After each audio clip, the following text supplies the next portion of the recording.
बर्तन धोने से अगर फुर्सत मिल जाए ना तो पढ़ने की तरफ पापा की परी लोग आप लोग को भी बता देते हैं, बर्तन धोने से अगर फुर्सत मिल जाए ना तो पढ़ने की तरफ फोकस करना है। 21,391 इतना बड़ा वैकेंसी है दोस्त, कितना छांटेगा, कहाँ तक छांटेगा। ईडब्ल्यूएस का 64 नंबर, जनरल का 76, ओबीसी का आपका 61 नंबर के साथ। अदर स्टेट वाले जितने भी है आप लोग सुन लीजिए बाबू, आप लोग को कुछ भी नहीं चाहिए, ठीक है। Hello everyone, welcome back to my blog channel. जय हिंद। कैसे हैं आप सब? आई होप कि आप लोग अच्छे होंगे। दोस्तों अभी मैं जमुई में, और फिर पिछले वीडियो में आप लोग का काफ़ी भर के कमेंट था कि भैया ईडब्ल्यूएस एनसीएल के बारे में बताइए, भैया एग्ज़ाम कब होगा, भैया एडमिट कार्ड कब आएगा, और ईडब्ल्यूएस एनसीएल। फिर अदर स्टेट वाले का सबसे ज़्यादा कमेंट था कि भैया अगर हम बिहार में एग्ज़ाम देने के लिए आते हैं तो फिर हमको क्या क्या लेकर आना पड़ेगा, क्या हमें भी ईडब्ल्यूएस और एनसीएल की ज़रूरत पड़ेगा। मेरे दोस्त चलिए आज का वीडियो जो है ये अदर स्टेट वाले भी देखेंगे और जो लोकल बिहार के हैं वो भी देखेंगे। काफ़ी हेल्पफुल वीडियो है, बस आप लोग पूरा ध्यान से देखिएगा। सबसे पहले आप लोग को ईडब्ल्यूएस और एनसीएल को लेकर बताते हैं।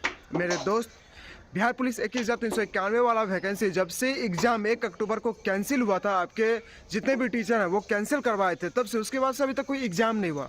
हमने पिछले वीडियो में भी बताया था कि भाई अभी आपका एग्ज़ाम नहीं होने वाला है, आपका एग्ज़ाम जनवरी से लेकर फरवरी तक अप्रॉक्स मान के रखिए कि जनवरी में आपका एग्ज़ाम 100% श्योर होने वाला है। बिकॉज लोकसभा का इलेक्शन 2024 में होने वाला है, तो फिर नेता भी व्यस्त, प्रशासन भी व्यस्त, हर कोई व्यस्त रहने वाला है। और फिर जो बिहार में रोजगार का वादा हुआ था नेता के द्वारा, तो वो उसे भी देखेंगे ना। अभी जैसे बिहार में आप लोग देख लीजिए, मास्टरी वाला 1 लाख वैकेंसी है, बीएसएससी है, और फिर बीपीएससी वाला है, दरोगा का है, फिर आपका इधर अटकाया हुआ है। 21,391 के जस्ट बाद 19,469 वैकेंसी बिहार पुलिस का आपका पड़ा हुआ है, ठीक है, पेंडिंग में।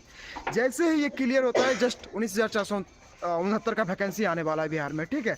तो आप लोग घबराए नहीं, तसल्ली रखिए, ठीक है, धैर्य रखिए। सबसे ऐसा चीज़ होता है ना कि जब तक आप सब्र नहीं करेंगे तब तक आपको कुछ नहीं मिलने वाला। बाबू सुनो, इस दुनिया में मद्य निषेध का चयन हुआ था बिहार में, ठीक है। तो आप लोग घबराए नहीं, तसल्ली रखिए, ठीक है, धैर्य रखिए। सबसे ऐसा चीज़ होता है ना कि जब तक आप सब्र नहीं करेंगे तब तक आपको कुछ नहीं मिलने वाला। बाबू सुनो, बिहार में 689 पद के लिए मद्य निषेध का चयन हुआ था, ठीक है। अभी ज्वाइन भी उसको करवा दिया है मेरिट निकाल के। तो इसमें क्या हुआ था कि देखिए, एक रूल होता है 2013 के अनुसार ना, ईडब्ल्यूएस और एनसीएल खोजा जाता है। जिसको भी लाभ चाहिए, आरक्षण का लाभ चाहिए, उसको 2013 के अनुसार, मतलब जो रूल है उसके अनुसार आपको ईडब्ल्यूएस और एनसीएल जब आप फॉर्म भरते हैं, उस टाइम जब आप अप्लाई करते हैं तो फिर आपको बनाना नेसेसरी है। अब हुआ क्या था कि जिस टाइम 8415 वाला, यानी कि हम ना पहले ही बना के रख दिए थे, ठीक है। हमको देखिए ये कोई जानकारी नहीं था। देखिए होता क्या है दोस्त कि बहुत सारा फॉर्म आते रहता है, ठीक है। कभी एसएससी जीडी का आ गया, कभी रेलवे का आ गया, कभी बिहार पुलिस का आ गया, मतलब ऐसा बहुत सारा फॉर्म है जो आपका ईडब्ल्यूएस और एनसीएल खोजता है, जिसमें आपको आरक्षण चाहिए, ठीक है। तो मेरा कोई ये माइंडसेट नहीं था कि भाई कि ये फॉर्म आएगा तभी हमको ईडब्ल्यूएस और एनसीएल बनवाना पड़ेगा, नहीं, हम पहले से भी बना के रखे थे। तो इस वजह से हमको दिक्कत नहीं हुआ। बाकी हमारे टाइम भी खोजा गया था, लेकिन इतना ये ज़्यादा जैसे 689 वाले पोस्ट में हुआ है ना कि भाई कि आपका एनसीएल नहीं है और आपका ईडब्ल्यूएस नहीं है तो फिर आपको छांट दिया जाएगा, ऐसा नहीं था मेरे टाइम में, ठीक है। तो हमारे टाइम में ले लिया गया था। आप लोग निश्चिंत रहें। 21,391 इतना बड़ा वैकेंसी है दोस्त, कितना छांटेगा, कहाँ तक छांटेगा। और फिर अगर उसको ऐसा ही करना चाहिए था तो वो पहले एक नोटिस निकाल देता, लेटर निकाल देता कि हाँ भाई आप पहले का बनवा के रख लीजिए, हम फॉर्म निकालने वाले हैं, ऐसा कर देना चाहिए था उसको। लेकिन ऐसा कुछ भी नहीं हुआ है, ठीक है। तो आप लोग ईडब्ल्यूएस और एनसीएल, सबसे पहले आपको बता देते हैं, ईडब्ल्यूएस और एनसीएल जो भी जनरल कास्ट के, सपोज मान लीजिए कि हम जनरल से हैं, ठीक है, तो हमको ईडब्ल्यूएस बनवाना पड़ेगा, ठीक है। बाकी जो भी ओबीसी कास्ट के हैं, उस ओबीसी में भी 2 कास्ट है, एक है बीसी, एक है ईबीसी, ठीक है, उसको बनवाना है एनसीएल, ठीक है। बाकी जो एससी एसटी कैटेगरी के है उसको कुछ भी नहीं चाहिए भाई, आप जाति प्रमाण पत्र, आय प्रमाण पत्र और आवास, ये 3 चीज़ बनवा के ले आओ। बाकी आपका जो भी क्वालिफिकेशन का सर्टिफिकेट हो गया, जैसे हो गया आपका कि अमूल प्रमाण पत्र, आपका मार्कशीट, आपका एडमिट कार्ड, आपका रजिस्ट्रेशन कार्ड, ये जितना चीज़ है जो भी आपको 10th लेवल पे और 12th लेवल पे मिला था, ये टोटल चीज़ आपको लेके आना है। डॉक्यूमेंट वेरिफिकेशन के टाइम ये सब चीज़ लेता है, ठीक है। तो ये सब अभी मैटर छोड़ दीजिए, पहले आप रिटर्न देंगे, रिटर्न के बाद आपका रिजल्ट आएगा। भाई रिजल्ट के लिए हमने 9 महीना तक वेट किया है, ठीक है।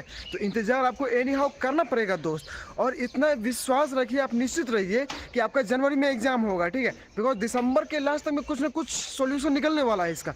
अभी आपके कोर्ट में केस चल रहा है एज रिलैक्सेशन को लेकर। सर से मेरा बात हुआ था पहले भी, हम आपको बार बार बताते हैं, पिछले वीडियो में भी हमने बताया था कि सर से बात हुआ था, ठीक है। तो अभी जैसे ही ये केस कुछ पेंडिंग में पड़ा हुआ है, थोड़ा सा हटेगा, इधर उधर होगा, तो फिर चालू हो जाएगा। बहुत सारे अदर स्टेट वाले मैसेज करते हैं, कमेंट करते हैं कि भैया हमें भी ईडब्ल्यूएस और एनसीएल की ज़रूरत पड़ेगा क्या। ये जितने भी अदर स्टेट वाले हैं, जैसे समथिंग मान लीजिए आपका कि एमपी हो गया, राजस्थान हो गया, वेस्ट बंगाल हो गया, झारखंड हो गया, जितने भी अदर स्टेट के लड़के हैं, लड़कियां हैं, जो भी बिहार पुलिस के 391 वाले में फॉर्म अप्लाई किए हैं, जैसे भरे हैं 18 से 19 लाख के समथिंग में आपका 21,391 वाले वैकेंसी में फॉर्म भराया है, जिसमें कि अदर स्टेट के भी हैं आपके और बिहार के भी जो लोकल हैं उसका भी फॉर्म है, ठीक है। तो अदर स्टेट वाले जितने भी हैं आप लोग सुन लीजिए, बाबू आप लोग को कुछ भी नहीं चाहिए, ठीक है। ना आपको ईडब्ल्यूएस के लफड़ा में पढ़ना है, ना आपको एनसीएल के लफड़ा में पढ़ना है। आपको only for residential address certificate, यानी कि बोले तो आपका जो आवास है ना, जो आप प्रॉपर जहाँ पे रहना है। सपोज दैट मान लीजिए कि हम एमपी से हैं, ठीक है, मेरा घर जैसे सपोज दैट जबलपुर हो गया, आपका सतना हो गया या कटनी हो गया, जैसे झारखंड का हो गया देवघर हो गया या दुमका हो गया, हम जहाँ के हैं प्रॉपर निवासी हैं वहाँ का हमको एड्रेस सर्टिफिकेट चाहिए, ठीक है, रेजिडेंशियल एड्रेस सर्टिफिकेट, जिसको हम आवास प्रमाण पत्र बोल सकते हैं, ठीक है। तो वो आपका चाहिए और आपको ईडब्ल्यूएस और एनसीएल के लफड़ा में नहीं पढ़ना है। आप जनरल से फाइट करने वाले हैं। जितने भी अदर स्टेट के लड़का और लड़कियां आप जनरल से फाइट करेंगे, बिहार में भी आपको जनरल से फाइट करना पड़ेगा, ठीक है। तो आपको कोई भी सर्टिफिकेट की ज़रूरत नहीं है। आप ओनली फॉर आपका जो भी क्वालिफिकेशन का सर्टिफिकेट है वो आपको ज़रूरी है, और उसके बाद आपका रेजिडेंशियल एड्रेस सर्टिफिकेट लगेगा। बाकी आपको इधर उधर के लफड़ा में कुछ भी नहीं पढ़ना है। और फिर आप लोग पढ़ने पे फोकस कीजिए। सबसे ज़्यादा आप सेट मारिए। सेट आप जितना मारेंगे उतना ज़्यादा फायदा करेगा, बिकॉज आप लोग के पास समय मिला है, ठीक है। अभी ठंड का मौसम है, रजाई से निकलना नहीं है। बाकी पापा की परी लोग आप लोग को भी बता देता है, बर्तन धोने से अगर फुर्सत मिल जाए ना तो पढ़ने पे थोड़ा फोकस करना है, ठीक है। बिकॉज बड़ी लोग आप लोग को भी बता देता है, बर्तन धोने से अगर फुर्सत मिल जाए ना तो पढ़ने पे थोड़ा फोकस करना है, ठीक है। बिकॉज वीडियो के कमेंट में बस यही भरा रहता है कि भैया अगर नौकरी नहीं मिला तो फिर पापा शादी कर देंगे। स्वाभाविक है बाबू, टाइम हो गया, एज हो गया तो होना ही है वो सब तो। और लड़का लड़की सबका ये मैटर है यार, तो वो सबको थोड़ा सा इग्नोर करते हुए आप लोग पढ़ने पे फोकस करो, ठीक है। देखिए बिहार पुलिस में क्या होता है कि आपका रिटर्न कोई नहीं देखता है, रिटर्न से आपका कोई मतलब नहीं है। आपका फिजिकल जो होगा वही आपका जॉब तय करेगा कि आपका जॉब होगा या नहीं होगा, ठीक है। तो मेन फोकस फिजिकल पे करना है। लेकिन होता क्या है कि आपको एनी हाउ रिटर्न पास करना ही करना पड़ेगा, ठीक है।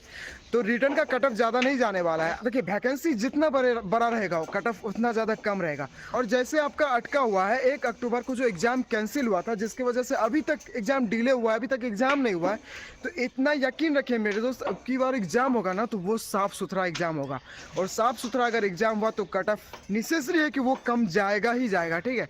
इसलिए आपको घबराना नहीं है, आराम से तैयारी कीजिए। अभी सर्दी का मौसम है दोस्त, कितना भी आप रनिंग करेंगे ना आपका सांस नहीं फूलेगा। बिकॉज रीज़न है ना कि सर्दी के मौसम में आप कितना भी दौड़ लें। तो मेरा यही मानना है कि बिहार पुलिस में बाबू आपका रिटर्न आपको कोई नहीं देखेगा, वो बस आपको पास करना है, ठीक है। बस एग्ज़ाम साफ़ सुथरा होना चाहिए, कट ऑफ भी कम जाएगा। कट ऑफ अगर कम जाएगा, लड़का साफ़ सुथरा मतलब पढ़े लिखे आएंगे, लड़की लोग, तो क्या होगा कि फिजिकल में फिर कम कट ऑफ जाएगा। फिजिकल में अगर कम कट ऑफ जाएगा तो आप लोग कितना भी फिजिकल का तैयारी करेंगे, आप लोग क्वालिफिकेशन और फिजिकल के आधार पे पास कर जाएंगे। पास करेंगे तो फिर आपका मेरिट आएगा, मेरिट आएगा तो फिर आप ज्वाइन करेंगे। ये सबसे बेस्ट प्रोसेस होता है इसका, ठीक है। तो आप लोग रिटर्न के साथ साथ फिजिकल का भी तैयारी करो। ठंड का मौसम में सांसें कम फूलेगा। लॉन्ग रनिंग करो, 3 से 4 किलोमीटर का लॉन्ग रनिंग कीजिएगा। उसके बाद हाई जंप हो गया, फिर शॉर्ट पुट आपका गोला फेंक हो गया। आपको एनी हाउ 100 नंबर में कम से कम आप इतना का तैयारी कीजिए ना कि आपको नहीं तो कम से कम 86 नंबर का फिजिकल टारगेट होना चाहिए, ठीक है। 86 नंबर का अगर आप फिजिकल टारगेट बना लिए ना, गारंटी के साथ कहते हैं आपको कोई नहीं काटेगा आपके मैरिट से, ठीक है। बाकी एग्जाम के लिए आप प्रैक्टिस सेट जितना भी है, RWA रोजगार वित्त अंकित का हो गया, अमित सर का हो गया, यूनिक का हो गया, ज्ञान बिंदु का हो गया, खान सर का हो गया, जितना भी प्रैक्टिस सेट आप लोग जानते हैं आप लोग के पास अवेलेबल है। आप यूट्यूब पे भी जाके जितना भी प्रैक्टिस सेट आप मार सकते हैं वो सबसे ज़्यादा बेटर है यार। देखिए कोई भी बुक और कोई भी प्रैक्टिस सेट बेकार नहीं होता है, डिपेंड करता है आपके ऊपर कि आप कैसे उसका तैयारी करते हैं, ठीक है। तो मेरा यही मानना है कि हर प्रैक्टिस सेट का तैयारी करो, प्रैक्टिस सेट लगाओ। जो क्वेश्चन सही होता है वो तो ठीक है, जो गलत हो गया उसको रिवीजन करेंगे। रिवीज करके फिर आप देखेंगे कि कौन सा क्वेश्चन सही हुआ, कौन सा गलत हुआ। जो क्वेश्चन गलत हुआ रिवीजन करने के बाद अब दोबारा सेट मारना है, ठीक है। गारंटी के साथ कहते हैं इसमें भी आपका इंक्रीजिंग होगा, नंबर आपका स्कोर जो है ना वो बढ़ेगा आपका गारंटी के साथ। तो इस तरह से आप तैयारी करो। कट ऑफ ज़्यादा नहीं जाने वाला है। पिछला वाला EWS का 8415 वाला में, पिछला वाले में कट ऑफ गया है EWS का 64 नंबर, जनरल का 76, OBC का आपका 61 नंबर के समथिंग में, BC का आपका 59 के समथिंग में था, SC ST का आपका 59 के समथिंग में था, 55 से 59 के समथिंग में था यही। और लड़का लड़की के 3 से 4 नंबर 5 नंबर के समथिंग में मार्जिन रहता है, ठीक है। तो इस बार भी वही कटअप रहने वाला है, थोड़ा सा ऊपर नीचे होगा इधर उधर, ठीक है। तो इस अंदाज से इसी जोश और जुनून के साथ तैयारी कीजिए आप।